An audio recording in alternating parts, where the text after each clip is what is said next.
বন্ধুরা, পরমাণু বোমা তৈরি করার অন্যতম কাঁচামাল হচ্ছে ইউরেনিয়াম। ইউরেনিয়াম ছাড়া পরমাণু বোমা তৈরি করা অসম্ভব। কিন্তু পৃথিবীতে ইউরেনিয়াম কিভাবে আসলো, কিভাবে ইউরেনিয়াম দিয়ে পরমাণু বোমা তৈরি করা হয়? বন্ধুরা, শত শত কোটি বছর আগে মহাকাশে এক বিশাল তারা বিস্ফোরিত হয়েছিল, আর সেই মহাজাগতিক বিস্ফোরণের গর্ভ থেকে জন্ম নিয়েছিল একটি বিশেষ উপাদান, যা আজ আমাদের এই পৃথিবীকে যোগাচ্ছে অফুরন্ত শক্তি। এই জাদুকরী ও ভয়ঙ্কর ক্ষমতা সম্পন্ন উপাদানের নাম হচ্ছে ইউরেনিয়াম। একবার ভেবে দেখুন যে ইউরেনিয়াম মানুষের ঘরে ঘরে আলো পৌঁছে দিচ্ছে, সেই একই ইউরেনিয়াম ব্যবহার হচ্ছে ইতিহাসের সব থেকে ধ্বংসাত্মক অস্ত্র তৈরিতে। কিন্তু এখানেই সব থেকে বড় প্রশ্নটি জাগে, এই ইউরেনিয়াম আসলে তৈরি হয় কিভাবে? মানুষ কি এটি বানায়, নাকি বিজ্ঞানীরা গবেষণাগারে এটি তৈরি করে? বন্ধুরা, ইউরেনিয়াম মানুষের তৈরি কোনো বস্তু নয়। এই উপাদানটির জন্ম হয়েছিল আজ থেকে শত শত কোটি বছর আগে, এমন এক সময়ে যখন আমাদের এই পৃথিবীর কোনো অস্তিত্বই ছিল না।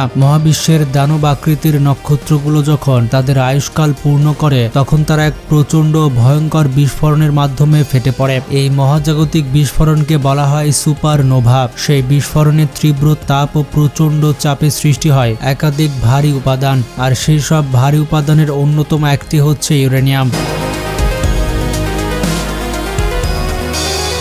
একবার ভেবে দেখুন তো, আজ যে উপাদানটিকে আমরা পারমাণবিক শক্তি হিসেবে ব্যবহার করছি, তা মূলত কোনো এক মৃত নক্ষত্রের রেখে যাওয়া শেষ চিহ্ন। প্রায় 450 কোটি বছর আগে যখন এই পৃথিবীর সৃষ্টি হয়, তখন সেই সমস্ত ভারী উপাদান পৃথিবীর পাথরের স্তরের সাথে মিশে যায়, আর সেই সাথে পৃথিবীর গভীরতম স্তরে আত্মগোপন করে ইউরেনিয়াম। আজও কিন্তু ইউরেনিয়াম উন্মুক্ত বা বিশুদ্ধ অবস্থায় পাওয়া যায় না। এটি মাটির অনেক গভীরে কঠিন পাথরের আড়ালে অত্যন্ত সামান্য পরিমাণে লুকিয়ে থাকে। অনেক সময় 1 টন পাথর থেকে মাত্র কয়েকশো গ্রাম ইউরেনিয়াম পাওয়া যায়, তাই খনি থেকে তোলার পরে একে সরাসরি ব্যবহার করা সম্ভব হয় না। ইউরেনিয়াম প্রকৃতিতে আগে থেকে বিদ্যমান। মানুষ শুধু মাটির গভীর থেকে এর কাঁচামাল সংগ্রহ করে বিভিন্ন প্রক্রিয়ায় ব্যবহারযোগ্য করে তোলে। এই কাঁচামালকে বলা হয় ইউরেনিয়াম আকরিক। পুরো প্রক্রিয়াটি শুরু হয় খনি থেকে এই আকরিক উত্তোলনের মাধ্যমে। এরপর এই পাথরগুলোকে গুঁড়ো করে এক বিশেষ রাসায়নিক প্রক্রিয়ার মাধ্যমে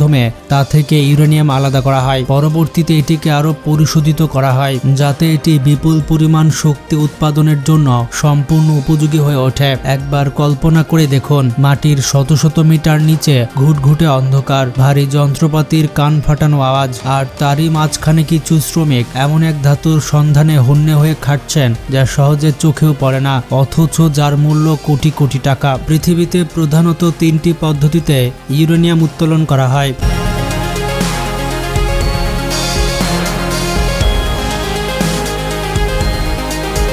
প্রথম পদ্ধতি হচ্ছে ওপেন পিট মাইনিং। যখন ইউরেনিয়াম আকরিক মাটির উপর স্তরে থাকে, তখন ভারী যন্ত্র দিয়ে মাটি খুঁড়ে বিশাল গর্ত তৈরি করা হয়। এই গর্তগুলো ওপর থেকে দেখতে বিশাল কোনো শুষ্ক প্রান্তর বা উপত্যকার মতো মনে হতে পারে, তবে বাস্তবে এগুলো শত শত ফুট গভীর। দ্বিতীয় পদ্ধতি হচ্ছে আন্ডারগ্রাউন্ড মাইনিং বা ভূগর্ভস্থ খনি। যখন ইউরেনিয়াম আকরিক মাটির গভীরে থাকে, তখন সুড়ঙ্গ খুঁড়ে তা উত্তোলন করা হয়। তবে এই পদ্ধতি ঝুঁকিপূর্ণ, কারণ সেখানে তেজস্ক্রিয় গ্যাস ও ধূলিকণার বড় ধরনের বিপদ থাকতে পারে। আর তৃতীয় পদ্ধতি হচ্ছে ইনসিটু লিচিং, যা সব থেকে আধুনিক প্রযুক্তি। এখানে মাটি ব্যাপকভাবে খোঁড়াখুড়ি করা হয় না, বরং মাটির নিচে বিশেষ ধরনের এক রাসায়নিক দ্রবণ প্রবেশ করানো হয়, যা পাথরের খাঁজে লুকিয়ে থাকা ইউরেনিয়ামকে গলিয়ে বাইরে বের করে আনে। এই পদ্ধতিটিকে অপেক্ষাকৃত নিরাপদ এবং পরিবেশের জন্য কম ক্ষতিকর বলে মনে করা হয়। তবে এই 3টি পদ্ধতির মধ্যেই মারাত্মক বিপদ রয়েছে। ইউরেনিয়াম নিজে খুব বেশি বিপজ্জনক না হলেও এর সাথে বেরিয়ে আসে এক নীরব ঘাতক রেডন গ্যাস। দীর্ঘদিন এসব গ্যাস নিঃশ্বাসের সঙ্গে শরীরে প্রবেশ করলে মারাত্মক রোগ হতে পারে। তাই ইউরেনিয়াম খনি শ্রমিকদের জন্য বিশেষ পোশাক, শক্তিশালী মাস্ক এবং কঠোর নিরাপত্তা ব্যবস্থা রাখা হয়। এরপর সেই খনিজ পাথরগুলোকে নিয়ে যাওয়া হয় একটি বিশেষ জায়গায়, প্রসেসিং প্ল্যান্টে, আর এখান থেকেই শুরু হয় আসল রূপান্তর। প্রথমে পাথরগুলোকে ক্রাশারে দিয়ে ছোট ছোট টুকরো করে ভেঙে ফেলা হয়। এরপর সেগুলোকে আরো পিষে একেবারে শুষ্ক গুঁড়ো বানানো হয়। যে পাথর তুলতে মাসের পর মাস সময় লেগে যায়, তা এখন ধুলোর মতো হয়ে যায়, অথচ এর মধ্যেই লুকিয়ে থাকে অতি সামান্য পরিমাণ ইউরেনিয়াম। এরপর শুরু হয় মূল রাসায়নিক প্রক্রিয়া। শুষ্ক এই পাউডারের সাথে বিশেষ দ্রবণ মিশিয়ে ইউরেনিয়ামকে আলাদা করা হয়। ধাপে ধাপে তৈরি হয় হলদে রঙের ইয়েলো কেক, যা ইউরেনিয়াম অক্সাইডের ঘনীভূত রূপ। প্রকৃতিতে পাওয়া যায় ইউরেনিয়ামের মধ্যে এক বিশেষ ধরনের আইসোটোপ অত্যন্ত সামান্য পরিমাণে থাকে, যাকে বলা হয় ইউরেনিয়াম 235। আর কেবল এই আইসোটোপে বিপুল পারমাণবিক শক্তি উৎপাদন করতে সক্ষম। কিন্তু অবাক করা বিষয় হলো প্রাকৃতিক ইউরেনিয়ামে ইউরেনিয়াম 235-এর পরিমাণ থাকে মাত্র 0.7%, অর্থাৎ 1000 কেজি ইউরেনিয়ামের মধ্যে ব্যবহারযোগ্য খাঁটি অংশ মাত্র 7 কেজি। তাই এই ইয়েলো কেক, যা ইউরেনিয়ামের একটি ঘনীভূত রূপ, এখনো নিতান্তই কাঁচামাল হিসেবে রয়ে যায়। এর আসল শক্তি এখনো এর ভেতরে লুকিয়ে থাকে। প্রকৃতিতে ইউরেনিয়ামের দুইটি প্রধান আইসোটোপ পাওয়া যায়, ইউরেনিয়াম 238 এবং ইউরেনিয়াম 235। এর মধ্যে কেবল ইউরেনিয়াম 235-ই পারমাণবিক শক্তি উৎপাদনে সক্ষম। কিন্তু সমস্যা হলো এর পরিমাণ এতই কম যে এটিকে সরাসরি কোনো পারমাণবিক চুল্লিতে ব্যবহার করা সম্ভব নয়। আর এখান থেকেই শুরু হয় সবথেকে জটিল এবং সংবেদনশীল একটি প্রক্রিয়া, এনরিচমেন্ট বা সমৃদ্ধকরণ। বন্ধুরা, এই প্রক্রিয়াটি এতটাই কঠিন এবং বিশেষায়িত যে বিশ্বের হাতে গোনা কয়েকটি দেশে এটি সম্পূর্ণভাবে করতে পারে। আর এই কারণে আন্তর্জাতিক পর্যায়ে এর উপর থেকে কঠোর নজরদারি।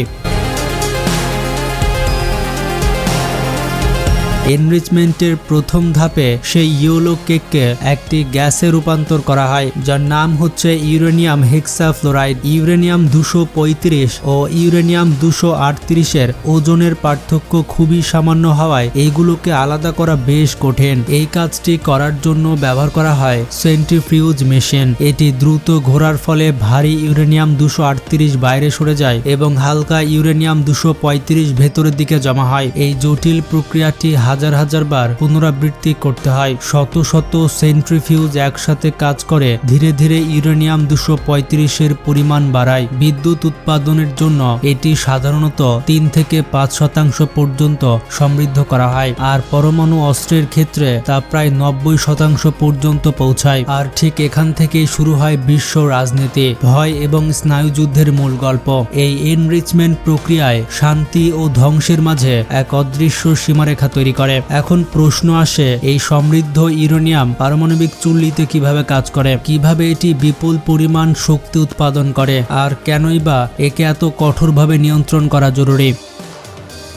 প্রথমে এই গ্যাসকে আবার কঠিন পদার্থে রূপান্তর করা হয়। এরপর একে ছোট ছোট সিরামিকের মতো প্লেট বা বড়ির আকার দেওয়া হয়। ইউরেনিয়ামের এমন একটি ছোট প্লেট প্রায় 1.5 টন কয়লার সমান শক্তি উৎপাদন করতে পারে। এরপর এই প্লেটগুলোকে ধাতব নলের মধ্যে ভরে ফুয়েল রড তৈরি করা হয়। একাধিক রড একত্রে ফুয়েল অ্যাসেম্বলি গঠন করে, যা চুল্লির মূল কেন্দ্রে স্থাপন করা হয়। আর এখান থেকেই শুরু হয় নিউক্লিয়ার ফিউশন, বিজ্ঞানের এক অত্যন্ত গুরুত্বপূর্ণ প্রক্রিয়া। একটি ইউরেনিয়াম 235 পরমাণুতে নিউট্রন আঘাত করলে তা ভেঙে যায় এবং প্রচুর শক্তি ও নতুন নিউট্রন উৎপন্ন করে। এই নতুন নিউট্রনগুলো আবার অন্য পরমাণুকে ভেঙে দেয়, ফলে একটি ধারাবাহিক বিক্রিয়া তৈরি হয়, যাকে বলা হয় চেইন রিঅ্যাকশন। তবে এই চেইন রিঅ্যাকশন নিয়ন্ত্রণের বাইরে চলে গেলে তা ভয়াবহ ধ্বংস ডেকে আনতে পারে। তাই রিঅ্যাক্টরের মধ্যে কন্ট্রোল রড ব্যবহার করা হয়, যা অতিরিক্ত নিউট্রন শোষণ করে বিক্রিয়াকে নিয়ন্ত্রিত ও নিরাপদ রাখে। রিঅ্যাক্টরের ভেতরের তাপে পানি বাষ্পে পরিণত হয়, আর সেই বাষ্প টারবাইন ঘুরিয়ে বিদ্যুৎ উৎপাদন করে। অর্থাৎ আমাদের ঘরের আলো আসলে একটি পরমাণু ভাঙার শক্তির ফল। এভাবে রূপপুর পারমাণবিক বিদ্যুৎ কেন্দ্রে বিদ্যুৎ উৎপাদন হবে। একবার ভেবে দেখুন, একটি নক্ষত্রের মৃত্যু থেকে জন্ম নেওয়া এক উপাদান, যাকে পৃথিবীর অতল গভীর থেকে তুলে আনা হয় হাজারো জটিল প্রক্রিয়া পার করে, অবশেষে তা পরিণত হয় আমাদের ঘরের আলোতে। তবে এখানেই গল্প শেষ নয়। জ্বালানি শেষ হয়ে গেলে এটি বিপজ্জনক তেজস্ক্রিয় বর্জ্যে পরিণত হয়, যা দীর্ঘদিন নিরাপদে সংরক্ষণ করাও একটি বড় চ্যালেঞ্জ। তাই ইউরেনিয়ামের গল্প কেবল শক্তি নয়, বরং দায়িত্বের। তো রূপপুর পারমাণবিক বিদ্যুৎ কেন্দ্রে রাশিয়া নিজে জ্বালানি দিচ্ছে, আবার বিদ্যুৎ উৎপাদন করার পর যেই বর্জ্য তৈরি হবে, এই রাসায়নিক বর্জ্যগুলোও রাশিয়া নিজ দায়িত্বে সেফলি নিয়ে যাবে। ভিডিওটি সম্পর্কে মতামত থাকলে কমেন্টে জানান, আর ভালো লাগলে শেয়ার করতে পারেন।